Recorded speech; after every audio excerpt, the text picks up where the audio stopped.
Hermanos, ¿cómo están? Buenas tardes, que el Señor les bendiga. Reciban un cordial saludo de acá de la Iglesia Bautista de Nacer, acá en pleno centro de Londres. Quisiera pues compartir con ustedes este mensaje para la iglesia especialmente, y obviamente, hermanos, yo quisiera para que ustedes tengan un poquito y una visión un poco más amplia de este mensaje que vamos a dar hoy. Quisiera recomendarles que por favor vean los mensajes anteriores, ¿no?, con respecto a Dios y al coronavirus, y al creyente, el corazón del creyente y el coronavirus, ¿no?, para que de esta manera, con este mensaje, pues es un mensaje complementario que nos ayudará mucho a entender todo lo que está pasando hoy en la actualidad. Así que, hermanos, por favor, sin más, vamos a leer el Salmo 91, que es un salmo especial en las Sagradas Escrituras. Vamos a hablar de él y nos vamos a quedar en el Salmo 21. Amén.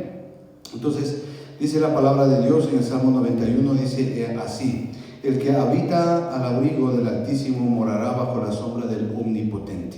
Diré yo a Jehová, esperanza mía y castillo mío, mi Dios, en quien confiaré. Él te librará del lazo del cazador, de la peste destructora. Con sus plumas te cubrirá y debajo de sus alas estarás seguro. Escudo y adarga es su verdad. Amén, amén. Gloria a Dios. El versículo 5 dice: no temerás el terror nocturno, ni saeta que vuele de día, ni pestilencia que ande en oscuridad, ni mortandad en medio del día te destruirá.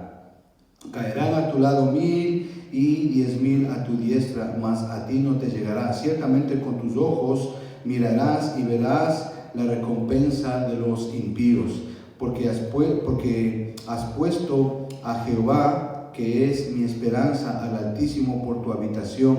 No te sobrevendrá mal, ni plaga tocará tu morada, pues a sus ángeles mandará acerca de ti, que te guarden en todos tus caminos.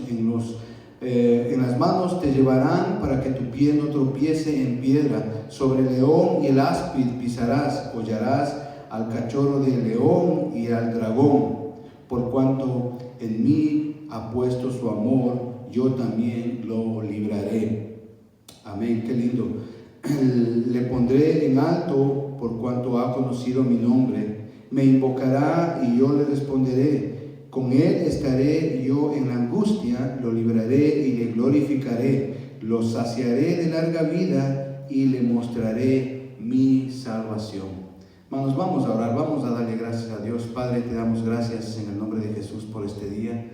Señor, oramos para que tu palabra, Señor, sea de bendición para tu pueblo. Oramos, Señor, para que esta palabra, Señor, sirva de refrigerio, Señor, de una lluvia temprana, Señor, para los que lo escuchan y lo miran, Señor. Te lo pedimos esto, Señor, para que el nombre de Jesús sea glorificado. Amén y amén, hermanos. Qué bueno estar nuevamente con ustedes.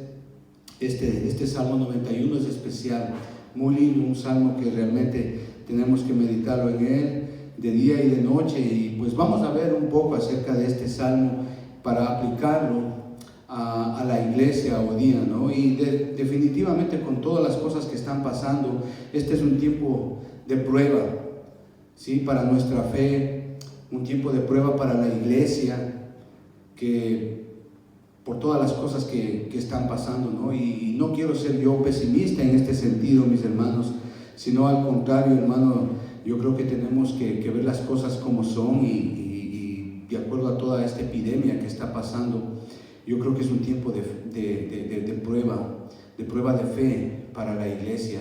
Y la realidad es que la muerte es algo evidente para cada uno de nosotros en lo que está pasando, ¿no? Y como iglesia, pues deberíamos de ponernos a pensar realmente cuál es la reacción, cuál es la motivación que tiene la iglesia en este día, qué respuesta da la iglesia en este tiempo de este coronavirus, de ver tanta mortalidad, de ver que tantos países están siendo infectados, de ver que gente está muriendo, cristiana y no cristiana, gente que está padeciendo por esto, ¿no? Y hermanos, la realidad es que, y le repito, hermanos, la verdad es que yo no quiero ser pesimista ni trágico en este momento, pero la realidad es que todos vamos a morir, y desgraciadamente no tenemos control del cuándo. Usted sabe, esto es Génesis capítulo 3, es un problema que viene desde ahí. Es decir, este peligro lo tenemos no solamente dentro de nosotros, sino fuera de nosotros. Y yo pues me he tomado la molestia, hermanos, de consultar un poquito acerca de las plagas, las principales plagas que han ocurrido a lo largo de la historia del hombre, plagas en las cuales la iglesia también ha estado inmersa, es decir, la iglesia también ha pasado a lo largo de todas esas plagas, ¿no? Y una de ellas es, vamos a hacer de las más importantes que yo he podido consultar, que han sucedido a lo largo de toda la historia, hermano, y que realmente han sido mortíferas, han traído millones y millones de muertes. Entonces vamos a ir hablando un poquito de ellas. La plaga Antonia, que esta sucedió en Roma. Esta plaga fue causada se cree que fue causada por el sarampión o la viruela. Fue una plaga espectacular que cuando estuvo en el pico, ¿sí?, de su más incesante mortandad, llegó a cobrarse la vida de 9,000 personas al día. Fue tan impresionante en el Imperio Romano que pues devastó casi todo el ejército romano.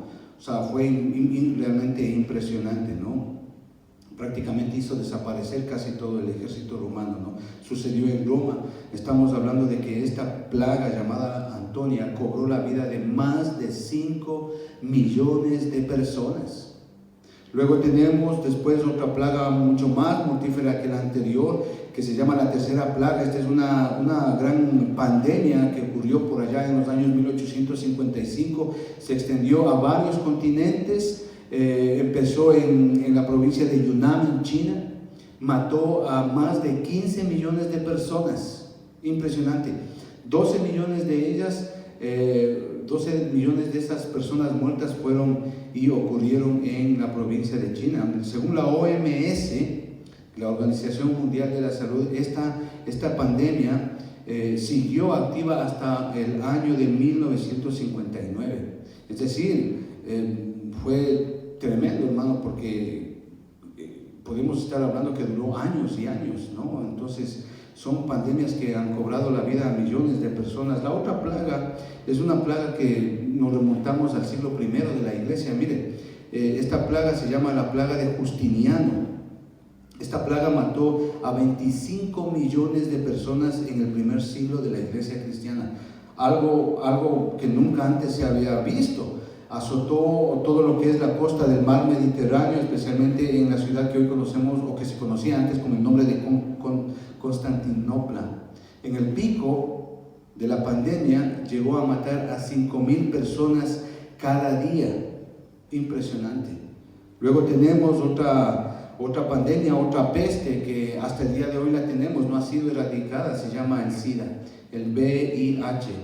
Esta es una epidemia, como ustedes saben, de carácter sexual.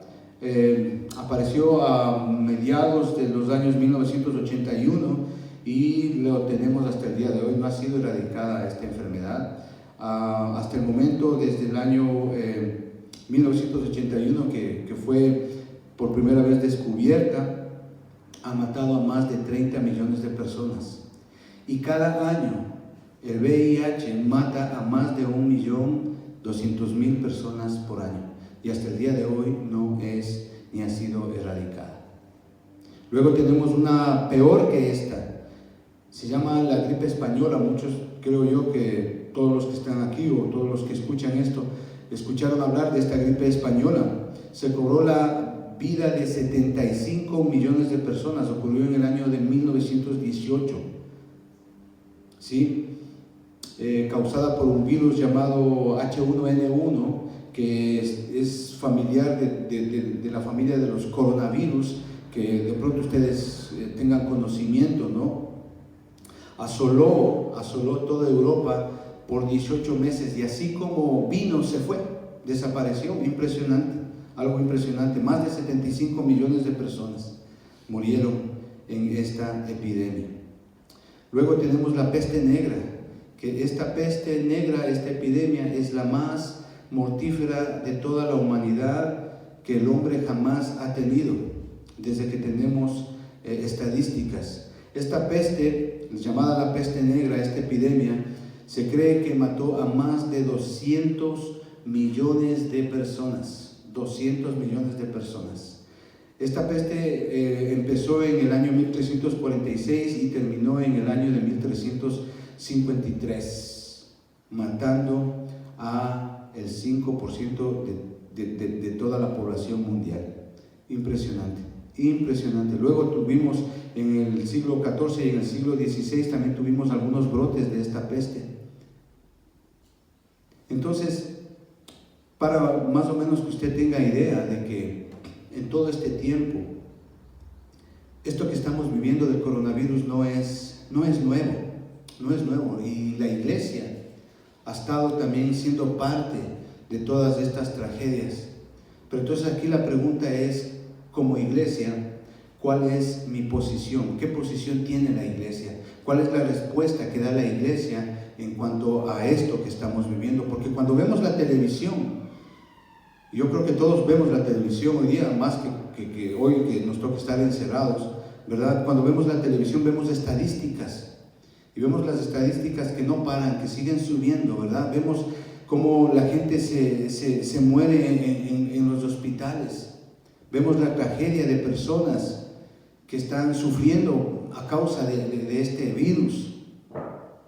Vemos la cantidad de recursos económicos que se han puesto, no solamente en Europa, sino cada país, cada ciudad, manejando los recursos económicos. Vemos lo que hace la gente, cómo trata de sobrevivir, de quedarse en casa, de no tocar a la gente, de lavarse las manos. Entonces, todas estas cosas que estamos viendo son aspectos en los cuales Dios nos está hablando.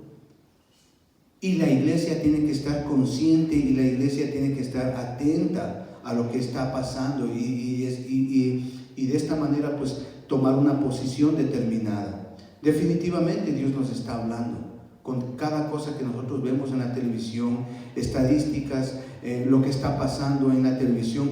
Dios nos está hablando, y esto es una advertencia que Dios nos está haciendo. Ahora, una advertencia no es lo mismo que un juicio de Dios. ¿Por qué les digo esto, hermanos? Porque el hombre se ha alejado de Dios.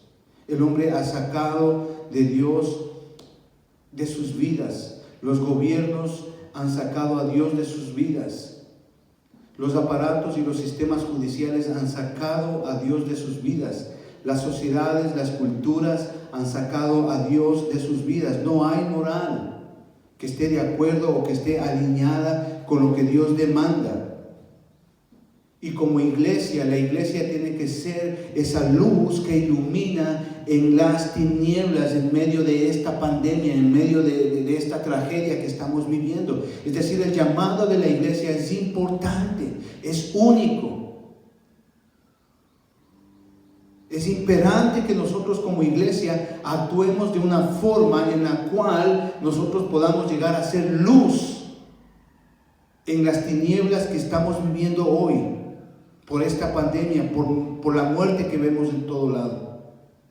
Y esto es importante que nosotros podamos hacer y entender. Hay una gran responsabilidad de la iglesia frente a lo que nosotros estamos viendo hoy día.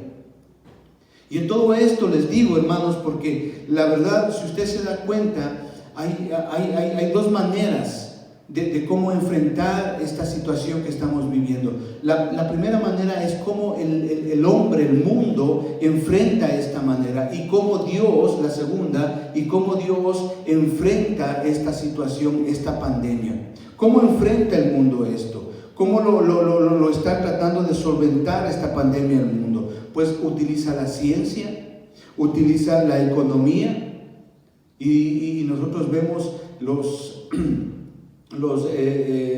hablando de la ciencia, por ejemplo, vemos todas las organizaciones mundiales que están dedicadas a la investigación y a la manufacturación de vacunas para esta epidemia, que están pero realmente apurados para tratar de buscar una vacuna.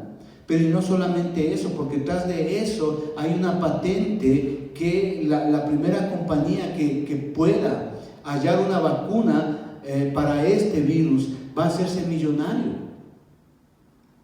Entonces, no solamente es por algo bondadoso, sino atrás de eso también hay un aspecto económico, por la patente que se puede lograr por eso. Y hay una competencia entre compañías en Estados Unidos, en España, en Rusia, en China. Y muchos están diciendo que ya están cerca de sacar la vacuna que va a curar este virus. Esa es la manera como el mundo enfrenta esta situación, utilizando la economía, los recursos económicos, inyectando millones y billones de dinero a la economía de estos países. Algunos hablan ya de una recesión mundial.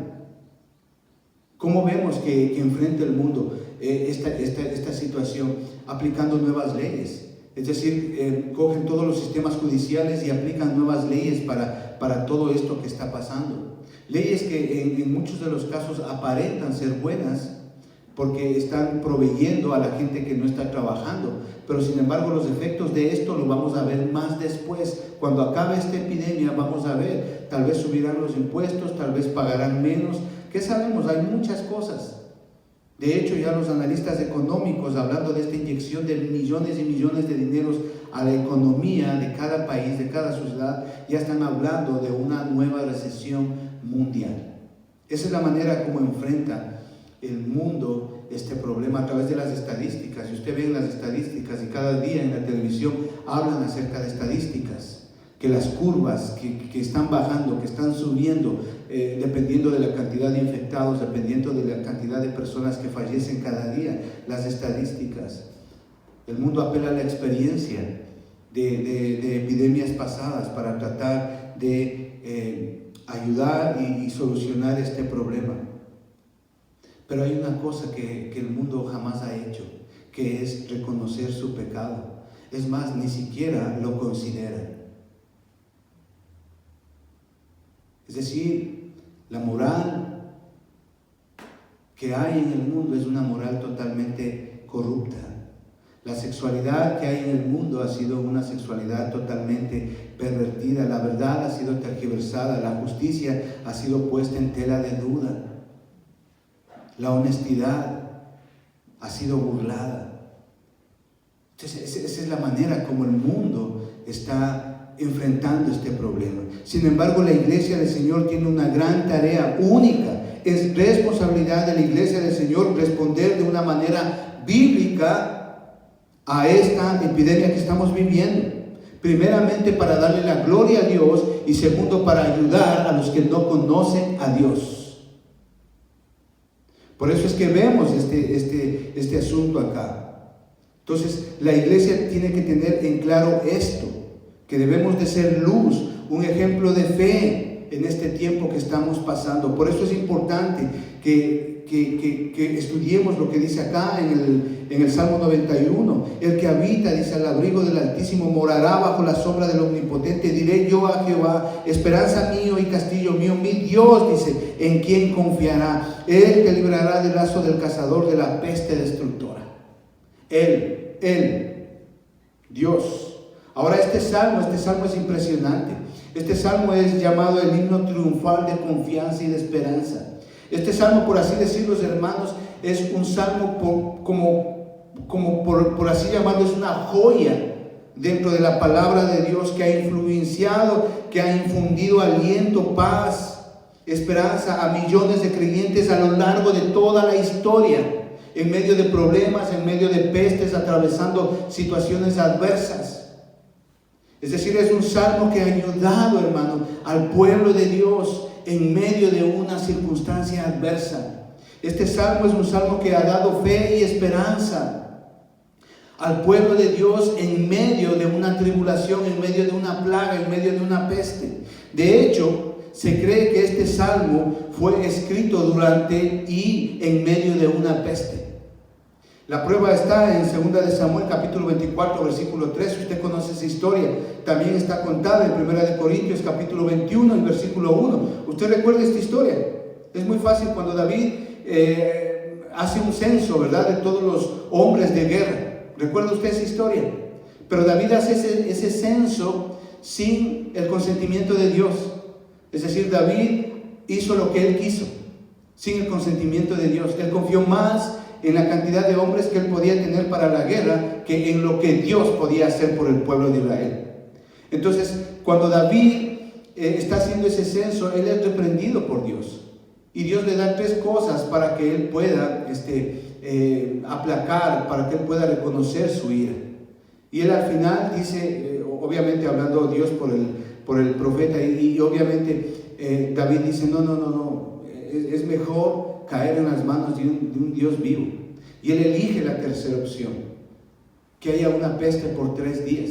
Para ese censo, David había contado ya 80,000 hombres de guerra, listos para la batalla, 80,000. Y cuando Dios envía ese juicio a través de esa peste, con el ángel destructor, en 3 días murieron más de 60,000 hombres, de a 20,000 por día. Entonces se cree que este salmo fue escrito justo durante esa peste, justo cuando estaban muriendo esos hombres de guerra, justo cuando Dios estaba estableciendo un juicio sobre el pecado de David y el pueblo de Dios. Es interesante. Se cree que este salmo fue escrito así, y es algo similar a lo que estamos pasando hoy. Y el mundo entero está con miedo. El mundo entero está con miedo. De pronto tomamos conciencia de la fragilidad del hombre, de la vulnerabilidad del hombre. Es decir, la fortaleza en la cual confiaba el hombre, lo que es el dinero, la salud, la ciencia, los recursos, se han convertido en su misma debilidad. ¿Por qué digo esto? Porque hasta el día de hoy, ningún recurso que ellos han puesto en conceptos de ciencia, en conceptos de recursos económicos, en conceptos de recursos financieros, han podido detener este virus. Es más, sigue aumentando este virus. Sigue adelante. Entonces, esto es una verdad. La gente busca un mensaje de seguridad y de serenidad. Incluso la gente que no conoce de Dios busca un mensaje de seguridad, de serenidad, de tranquilidad. Pero ¿dónde lo haya? Ese es el punto aquí. Y por eso estamos enseñando esto hoy día. ¿Dónde haya esa gente que no conoce a Dios? ¿Dónde haya ese mensaje de tranquilidad, de confianza, de fe, de esperanza? ¿Dónde lo haya?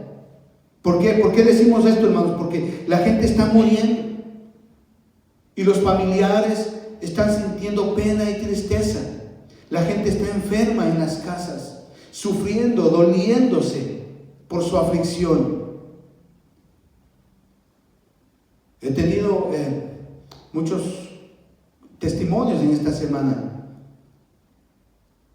de familiares tristes porque han perdido familiares por este coronavirus, hablando con amigos y hermanos en estas semanas.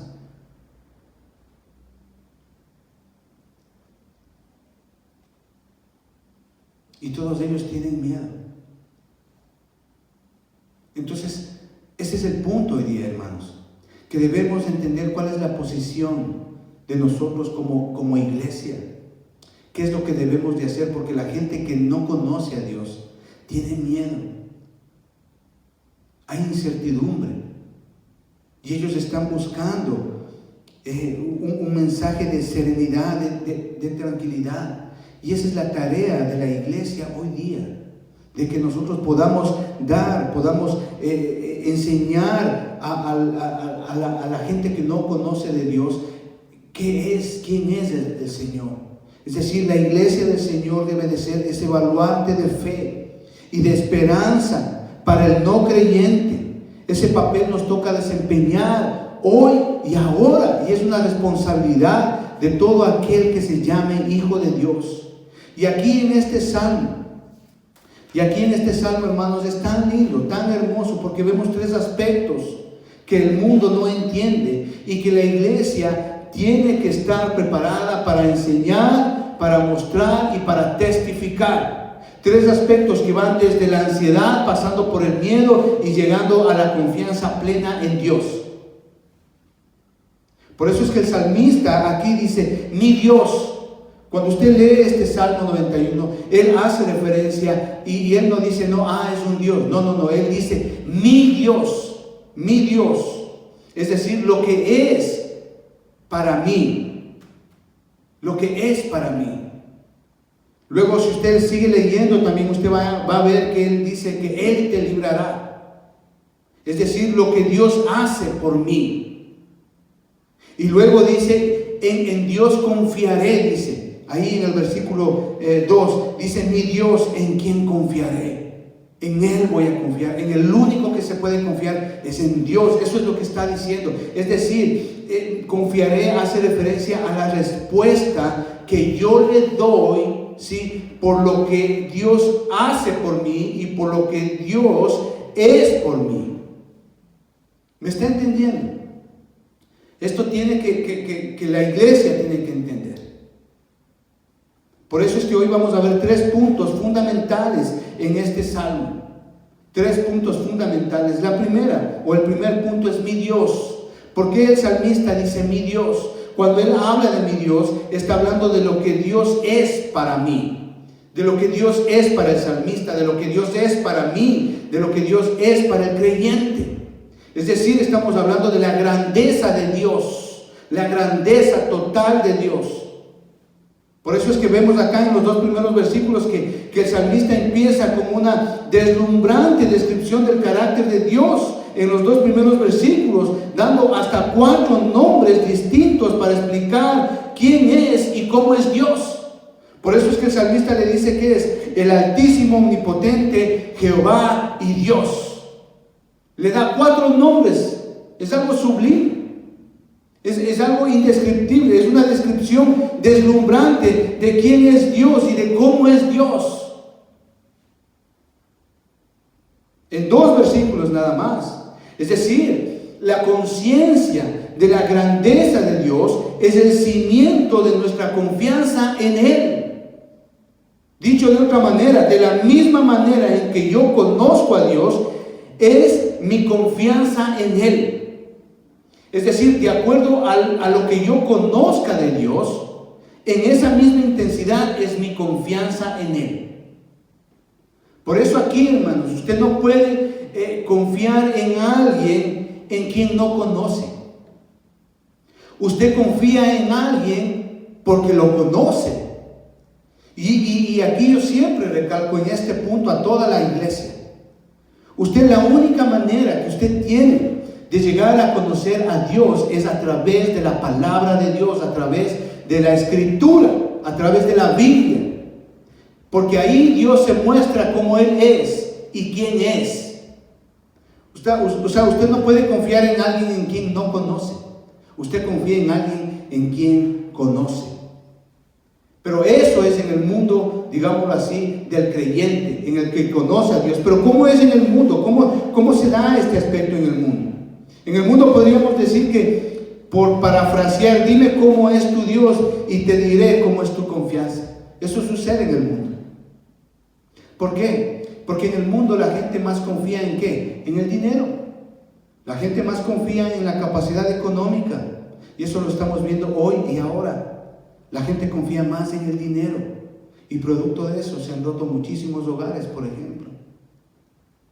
Los pueblos, los gobiernos hoy día, ¿qué están haciendo? Están confiando más en el dinero para poder paliar esta situación. Y están inyectando mucho más dinero al Producto Interno Bruto de cada país. Mire, la gente confía más en el dinero. Hay gente que es así. La gente confía más en la ciencia. La gente confía más en los gobiernos que en Dios. Esa es la manera como el mundo tiene su confianza. Pero acá el salmista nos habla de una experiencia con Dios, una experiencia única, una experiencia personal, una experiencia muy cercana, porque él dice que Dios es su abrigo, su sombra, su esperanza y su castillo. Y como usted ve, no hay nada del mundo que el salmista, en el cual el salmista tenga confianza. Solo es y únicamente él confía en Dios.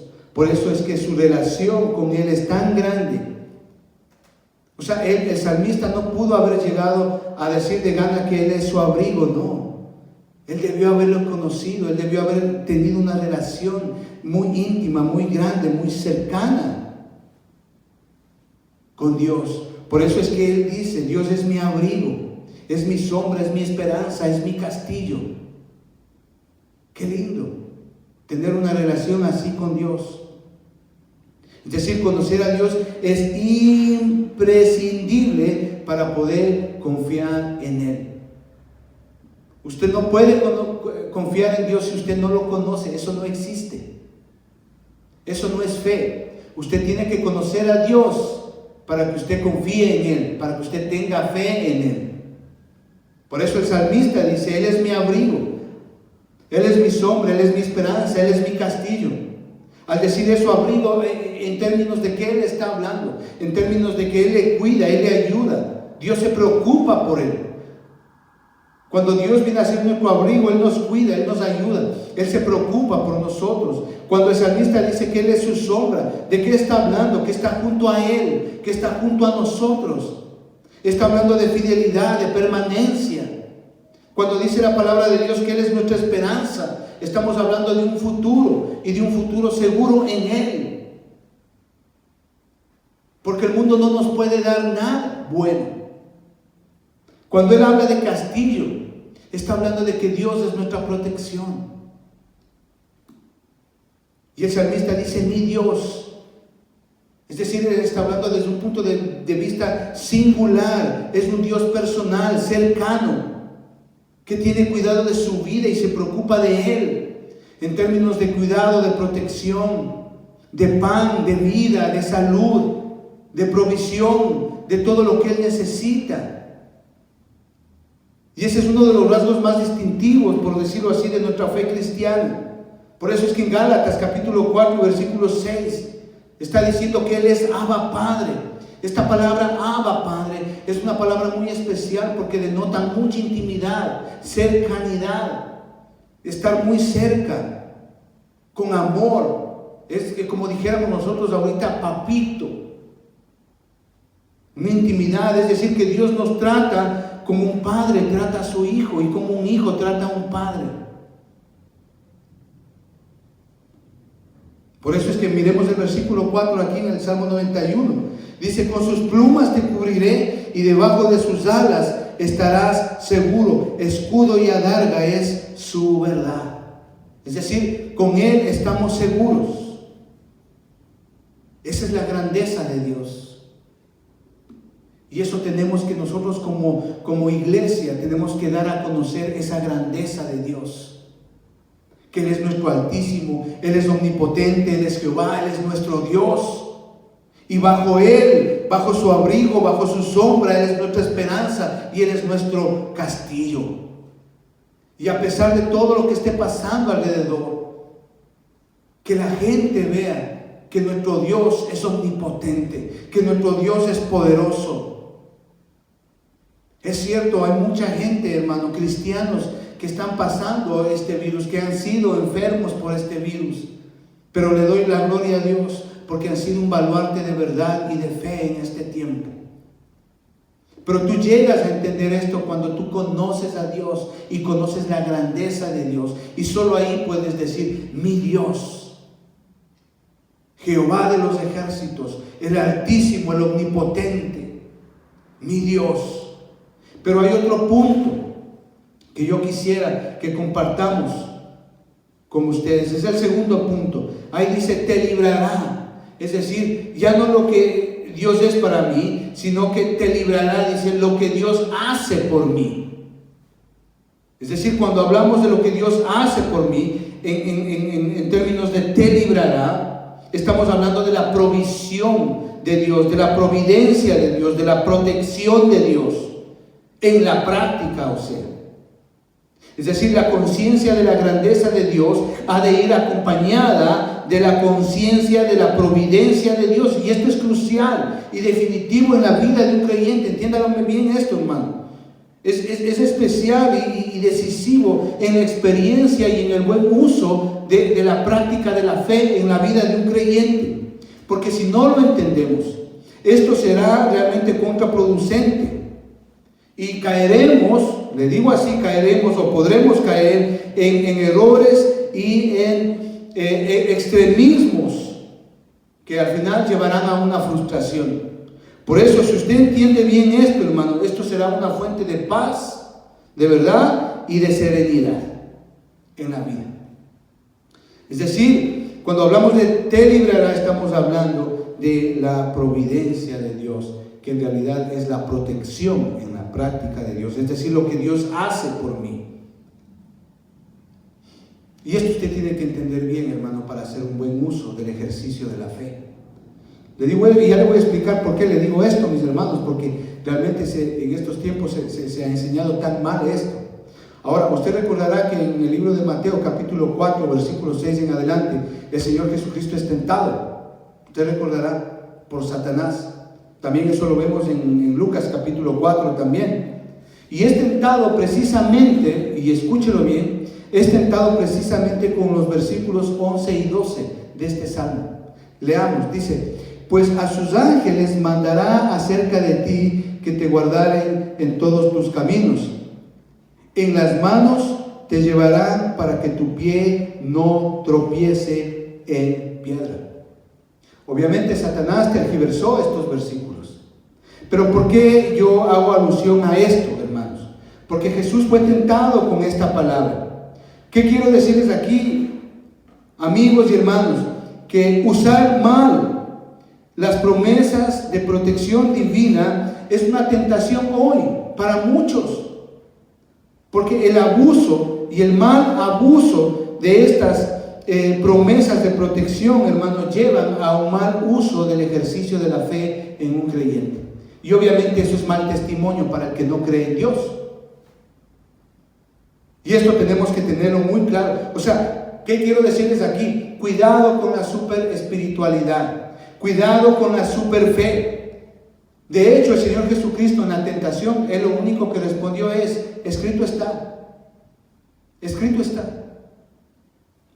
Confiar en Dios es lo que yo les estoy diciendo. Confiar en Dios no nos exime de actuar de una manera prudente y sabia. Debemos de hacerlo, hermano. Debemos de hacerlo. Debemos de hacerlo. Es triste porque en estos tiempos, en estas semanas me he topado y he conversado con pastores y he visto y es triste. Hay un señor que se llama Maldonado, que yo creo que, y con todo respeto lo digo, parece que no tiene ni idea de lo que está hablando.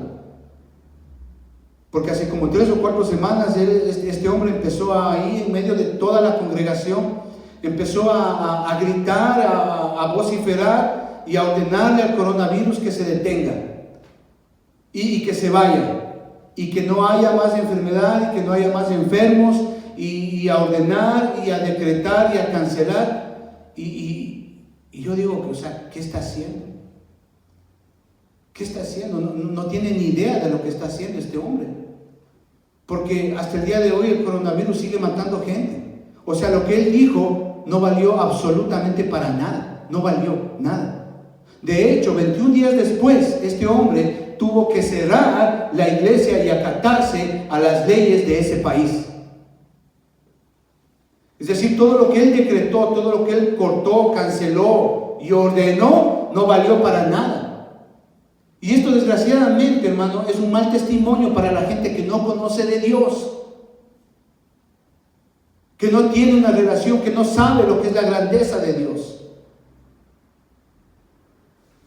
Hablando con un pastor hace como 3 o 4 semanas atrás, él me decía, no, que él va a seguir haciendo los servicios en la iglesia. Y yo le digo, ¿por qué? Y él me dice, no, es que tú tienes que tener fe. Y por fe nadie se va a contaminar. O sea, ¿qué es eso? ¿Qué es eso? Yo considero aquí, hermano, que si un pastor todavía mantiene la congregación reunida en un edificio como este, está haciendo mal. O sea, ese es un mal uso del ejercicio de la fe. Y desgraciadamente así hay muchísima gente que no entiende esto.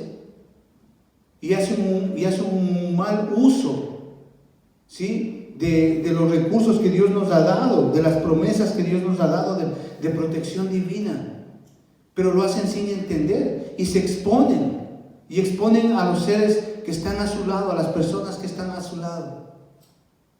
¿Qué quiero decirles, hermano? Que como creyentes debemos de actuar de una manera prudente y sabia, y no hacer como esa gente hace.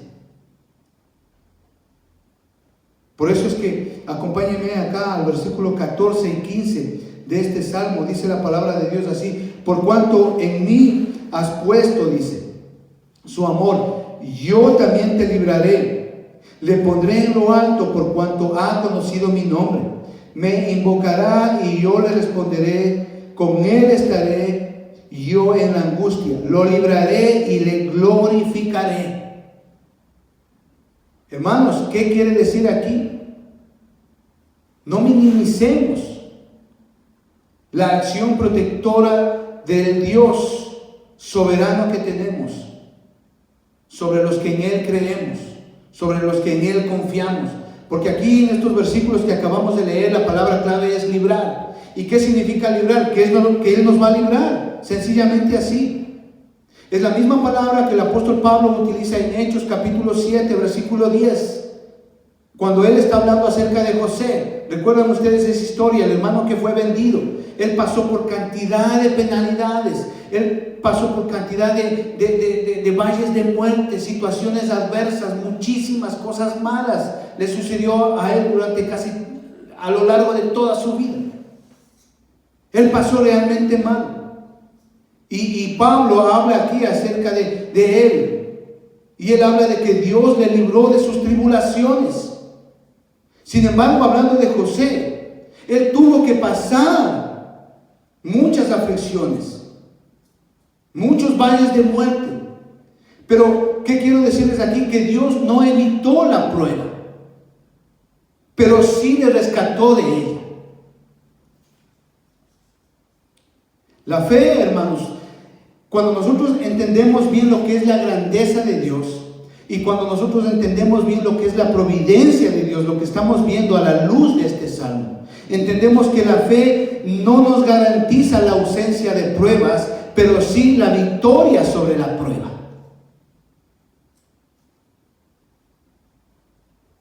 Así pues, la fe en Cristo no es una vacuna contra todo mal, sino una garantía de total seguridad. Por eso en Romanos capítulo 8, versículo 31 dice, el que está contra nosotros, ¿quién contra nosotros? Dice. Si alguien viene contra nosotros, dice, ¿quién contra nosotros? Debemos de entender esto correctamente, desde un punto de vista bíblico, iglesia. Que la fe no es un poder que tú tienes para crear tu propio futuro, no es así. La fe es un don de Dios para confiar en el futuro que Dios te ha prometido. Eso es fe. Pero a ese concepto tú llegas cuando conoces la grandeza de Dios y la provisión de Dios, la cual nos está hablando aquí en este salmo. No antes.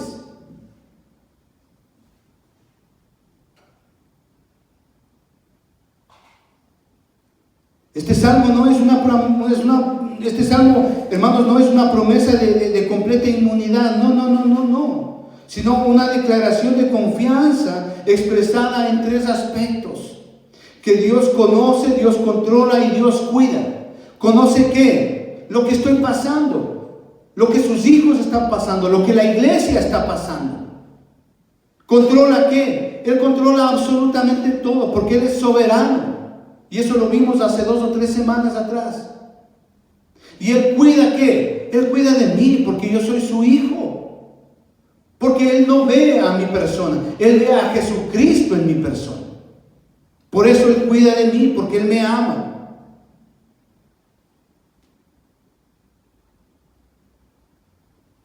Entonces, como iglesia, ¿qué fe estamos mostrando? Agradezco a Dios, de verdad, hermanos, que agradezco a Dios por los enfermos que han contraído este virus y que realmente en este tiempo han sido un testimonio de fe y de confianza en el Señor. Y a lo largo de estas semanas he conversado con hermanos de la congregación.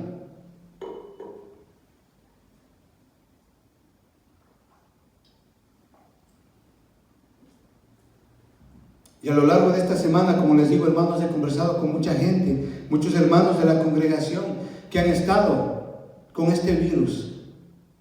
Y es impresionante porque a pesar de que ellos estaban enfermos, con fiebres, con tos, realmente mal, agotados, débiles en su cuerpo físico, estos hermanos han estado predicando del Señor, han estado hablando del Señor. Y eso es digno. Conocí de una hermana que no tiene riñones y le hacen diálisis, y ella cogió ese virus, y ella estuvo en uno de los aspectos de mayor riesgo, porque justamente a ella le hacen diálisis, y si a eso usted le aumenta este virus. Sin embargo, así, esta mujer hoy está sana, le hicieron la segunda prueba y ya no tiene ese virus. Pero ¿sabe qué pasó? Durante todo ese tiempo que ella estuvo con especiales cuidados, ella estuvo predicando de Dios, ella estuvo hablando de Dios. Pero ¿por qué? Porque hay una fe verdadera. Porque cuando tú conoces la grandeza de Dios, cuando tú conoces la providencia de Dios, entonces tu fe, el ejercicio de tu fe es verdadera. Y tú confías en Él, porque el que habita en el abrigo del Altísimo morará bajo la sombra del Omnipotente. Diré yo a Jehová, esperanza mía y castillo mío, mi Dios, en quien confiaré. Y así como muchos ejemplos, hermano. Ayer estábamos hablando con una hermana después de la reunión que tuvimos telemáticamente. Y su hermana allá en Colombia es enfermera y no conoce a Dios. Y a ella le tocó cuidar a las personas que están en cuidados intensivos. Y esta hermana de acá de nuestra congregación le dio palabra y oraron por ella. Y ella se fue en paz y tranquilamente a servir a esas personas que están ahí en ese hospital en Colombia en cuidados intensivos. Eso es fe. Esa es la posición que debe de tomar la iglesia hoy en día.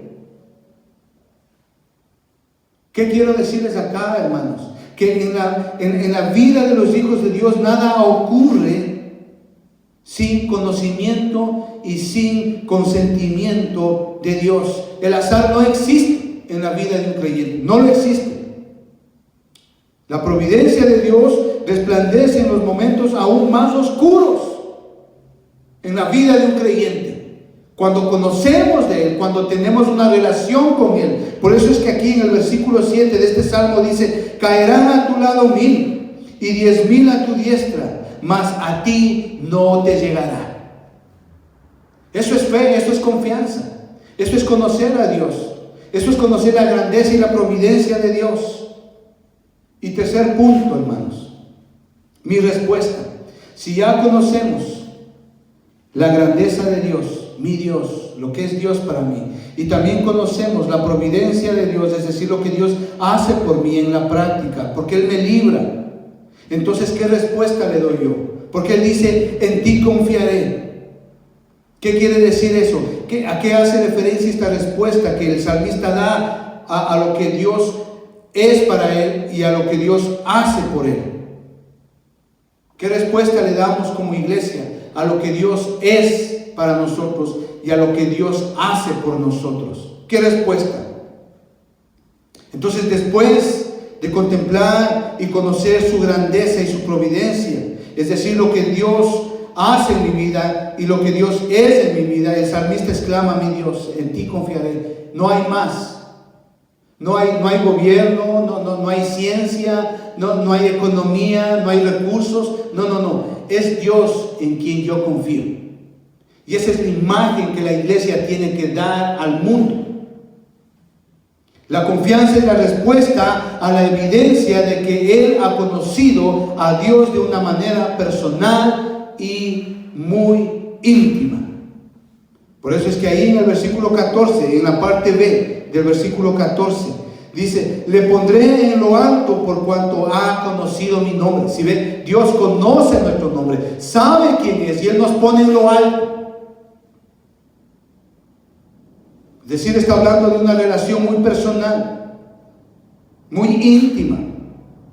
Y esto no queda ahí, sino que tal conocimiento le conduce a una relación cuya base es el amor. Veamos el versículo 14, la primera parte, dice: por cuanto en mí ha puesto su amor, yo también lo libraré. ¿Sí ven? Ahí tenemos, por cierto, el meollo del asunto, ¿sí?, de lo que es y en lo que radica la fe cristiana. Es la confianza que nace de una relación de amor. ¿Me entienden? Jeremías capítulo 31, versículo 3. Dice la palabra: con amor eterno te he amado. Juan 3:16. ¿Qué dice Juan 3:16? Porque de tal manera amó Dios al mundo. Dice la palabra en Juan, también dice que nosotros le amamos a Él porque Él nos amó primero. Es decir, la confianza que nace de la relación de amor. Esa es la confianza que tenemos con Él, que nace de una relación de amor. ¿Por qué decimos esto? Porque en este sentido, el amado no me va a fallar, porque confiamos y sabemos quién es Él, quién es Dios, y sabemos que Él nos falla. Y si Él ha dicho que nosotros vamos a habitar, vamos a morar bajo la sombra, pues vamos a estar bajo Él. Si Él ha dicho que el que habita al abrigo del Altísimo morará bajo la sombra del Omnipotente, pues eso va a pasar. Y si Él ha dicho que Él te librará del lazo del cazador, pues eso va a pasar, hermanos. Esto es un ejercicio correcto de la fe, cuando está basada en la confianza que se da a través de conocer la grandeza y la providencia de Dios. Y esto únicamente por el amor que Dios tiene hacia sus hijos, por la fe en Jesucristo. Hay un seguro para ello, lo vimos la semana pasada: la cruz de Cristo.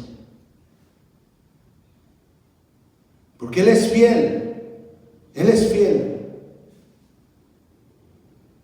Iglesia, nuestra vida no está a merced de un virus, no está a merced de un virus, sino en manos de un Dios todopoderoso. Y esta es la certidumbre de nuestra fe y el cimiento de la confianza que tenemos en Él, que viene por su amor. Mateo capítulo 28, versículo 20, dice que Él va a estar con nosotros hasta el fin de los días. Es una confianza que hay en Él. Y ya para terminar, iglesia, ¿qué es lo que yo he visto en este tiempo? ¿Qué es lo que yo he visto, hermano? Es triste cuando yo veo todo lo que está pasando ahora alrededor y veo acá adelante estas sillas que están vacías, que no hay nadie acá. Y veo lo que está pasando en los países del mundo. Me acuerdo del libro de Éxodo, cuando Dios manda las plagas al faraón y al pueblo de Egipto. Y es interesante, porque usted ha de darse cuenta aquí algo especial. El Señor manda las plagas, Dios manda las plagas al faraón y al pueblo de Egipto. Y todo el pueblo de Egipto tenía miedo de las plagas, pero no temor de Dios. Y eso está pasando ahora. Yo no he visto al presidente Trump, yo no he visto al primer ministro de aquí, de este país. De hecho, él vive en fornicación. Yo no he visto a la señora Merkel, al presidente de Rusia, al presidente de Francia, primer ministros. No he visto a ninguno de ellos decir: arrepintámonos y busquemos a Dios. Nadie, todos están confiando en los recursos. Y así hizo el pueblo de Egipto en aquel tiempo. Así hicieron. Trajeron a los magos y quisieron arreglar las plagas que venían, quisieron confrontar las plagas que venían. Pero sin embargo, y a pesar de todo lo que ellos hicieron, las plagas vinieron.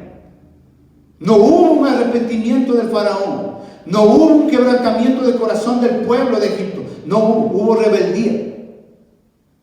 Y las plagas aniquilaron ese país para que el pueblo de Dios sea libre. Pocos son los presidentes que he visto que han apelado a Dios en este tiempo. Me parece que el presidente de Nicaragua, por ahí unos 2 o 3 presidentes más, pero ningún presidente está apelando a Dios en este tiempo, nadie. Hermanos, la vida es un regalo de Dios. Él da vida y Él la sustenta. Sustenta esa vida. Estamos donde estamos, hermanos, por la providencia de Dios. Y Él sustenta la vida que nos ha dado por sus propios propósitos. Y es así. A pesar de cualquier amenaza, pandemia o virus que pueda atacarnos o que se pueda presentar, mientras que la iglesia y el creyente camine en obediencia a Dios, Dios va a sustentar la vida de su pueblo. Aún así muera físicamente hoy, porque va a estar en la gloria de Dios. Y va a sustentar no solamente eso, sino todo lo que necesita. Eso es lo que tiene que mostrar la iglesia al mundo hoy en este día. Una fe verdadera. No solamente de palabras, sino de hechos y en verdad. Es hora de que nosotros prediquemos al Señor. Es hora de que como iglesia mostremos una fe verdadera. Y evangelicemos y promovamos la palabra de Dios.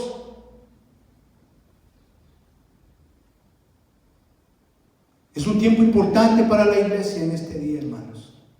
Y espero que este mensaje les ayude y nos capacite para ser una iglesia de fe. Una iglesia que sea un baluarte de la verdad. Una iglesia que sea la luz en medio de estas tinieblas. Hermanos, que el Señor les bendiga. Muchas gracias.